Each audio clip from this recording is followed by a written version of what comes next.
So I've been thinking about the difference between resume virtues and the eulogy virtues. The resume virtues are the ones you put on your resume, which are the skills you bring to the marketplace.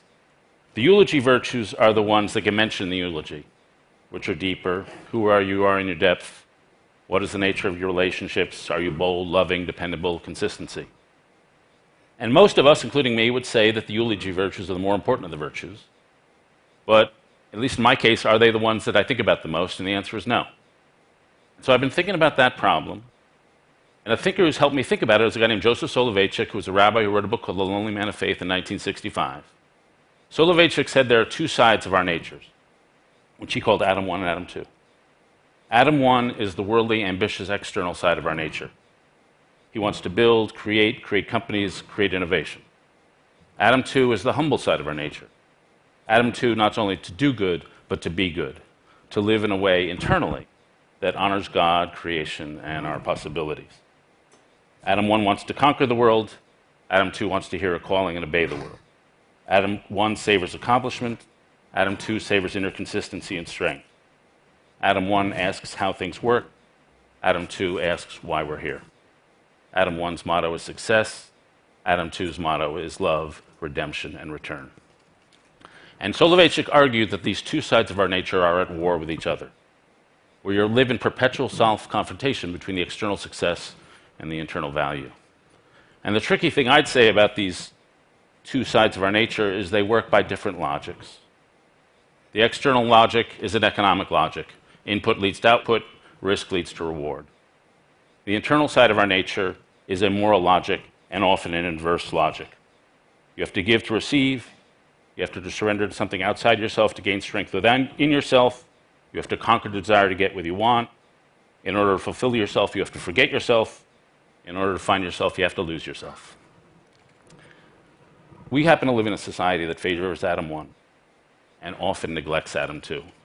And the problem is that turns you into a shrewd animal who treats life as a game, and you become a cold, calculating creature who slips into a sort of mediocrity where you realize there's a difference between your desired self and your actual self. You're not earning the sort of eulogy you want, you hope someone will give to you. You don't have the depth of conviction. You don't have an emotional sonorousness.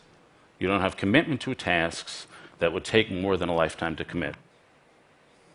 I was reminded of a common response through history of how you build a Sodom Adam 2, how you build a depth of character.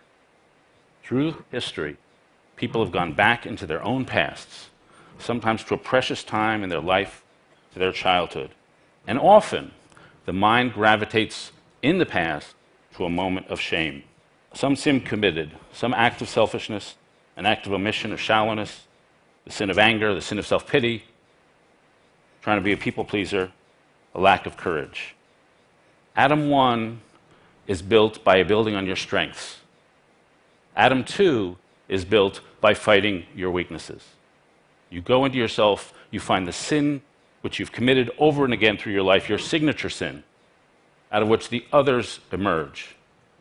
And you fight that sin and you wrestle with that sin. And out of that wrestling, that suffering, then a depth of character is constructed. And we're often not taught to recognize the sin in ourselves, and we're not taught in this culture how to wrestle with it, how to confront it, and how to combat it. We live in a culture with an Adam 1 mentality where we're inarticulate about Adam 2. Finally, Reinhold Niebuhr summed up the confrontation, the fully lived Adam 1 and Adam 2 life this way. Nothing that is worth doing can be achieved in our lifetime. Therefore, we must be saved by hope. Nothing which is true or beautiful or good makes complete sense in any immediate context of history. Therefore, we must be saved by faith.